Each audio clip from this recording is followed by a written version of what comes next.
Thank you, Mr. Speaker. The last nail is being driven into the coffin of the American Republic, yet Congress remains in total denial as our liberties are rapidly fading before our eyes. The process is propelled by unwarranted fear and ignorance as to the true meaning of liberty. It is driven by economic myths, fallacies, and irrational good intentions. The rule of law is constantly rejected, and authoritarian answers are offered as panaceas for all our problems. Runaway welfarism is used to benefit the rich at the expense of the middle class. Who would have ever thought that the current generation and Congress would stand idly by and watch such a rapid disintegration of the American Republic? Our presidents can now, on their own, order assassinations, including American citizens, operate secret military tribunals, engage in torture, enforce indefinite imprisonments without due process, order searches and seizures without proper warrants, gutting the Fourth Amendment, ignore the 60-day rule for reporting to the Congress the nature of any military operation as required by the War Powers Resolution, continue the Patriot Act abuses without oversight, wage war at will, treat all Americans as suspected terrorists at airports with TSA groping and nude x-raying. And the Federal Reserve accommodates by counterfeiting the funds needed and not paid for by taxation and borrowing, permitting runaway spending, endless debt, and special interest bailouts. And all of this is not enough. The abuses and usurpations of the war power are soon to be codified in the National Defense Authorization Act, now rapidly moving its way through Congress. Instead of repealing the 2001 authorization for the use of military force, as we should, now that bin Laden is dead and gone, Congress is planning to massively increase the war power of the president. Though an opportunity presents itself to end the wars in Iraq, Afghanistan, and Pakistan, Congress, with bipartisan support, obsesses on how to expand the unconstitutional war power of the president he already holds. The current proposal would allow a president to pursue war anytime, any place, for any reason, without congressional approval. Many believe this would even permit military activity against American suspects here at home. The proposed authority does not reference the 9/11 attacks.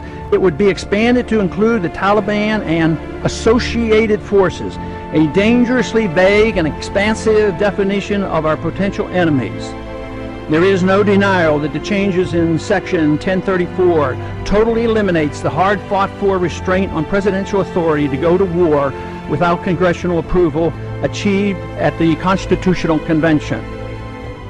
Congress's war authority has been severely undermined since World War II, beginning with the advent of the Korean War, which was fought solely under a UN resolution. Even today, we're waging war in Libya without even consulting with the Congress, similar to how we went to war in Bosnia in the 1990s under President Clinton. The three major reasons for our constitutional conventions were to guarantee free trade and travel among the states, make gold and silver legal tender, and abolish paper money, and strictly limit the executive branch's authority to pursue war without congressional approval. But today, Federal Reserve notes are legal tender, gold and silver are illegal. The Interstate Commerce Clause is used to regulate all commerce at the expense of the free trade among the states. And now, the final nail is placed in the coffin of congressional responsibility for the war power, delivering this power completely to the president, a sharp and huge blow to the concept of our republic. In my view, it appears that the fate of the American Republic is now sealed, unless these recent trends are quickly reversed. The saddest part of this tragedy is that all of these horrible changes are being done in the name of patriotism and protecting freedom. They are justified by good intentions while believing the sacrifice of liberty is required for our safety. Nothing could be further from the truth.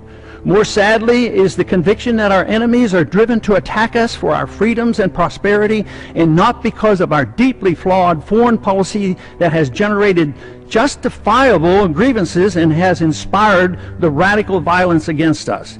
Without this understanding, our endless, unnamed, and undeclared wars will continue, and our wonderful experiment with liberty will end. And I yield back the balance of my time.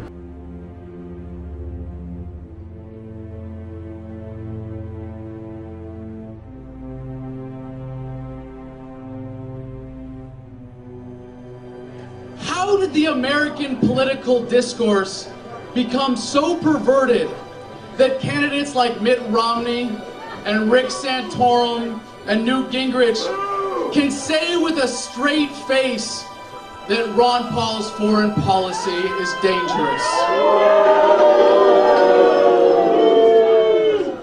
How did we get to the point where these men are even taken seriously? These men who never once put on a uniform running against the veteran that they are opposing. How is this possible? I served as a sergeant on a Marine Corps Civil Affairs team in the Fallujah area in 2004 and found out the hard way that the greatest enemies of the Constitution, to which I swore an oath, to which Ron Paul swore an oath, to which every military service member swears an oath, are not to be found in the sands of some far-off land, but rather right here at home.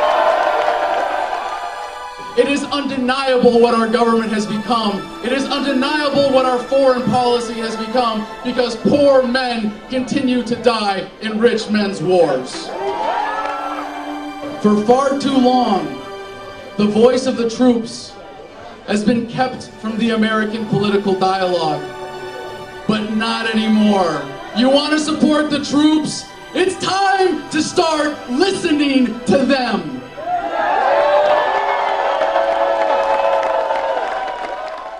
There are 535 people on Capitol Hill whose job it is to write the laws that govern all of us, and he is one of them.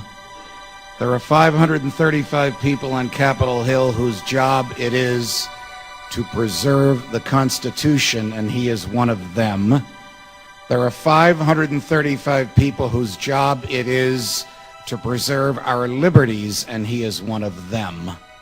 But in his heart and in his head, in his character and in his intellect, in what he has done and in what he will become, the Thomas Jefferson of our day, Ron Paul, is one of us.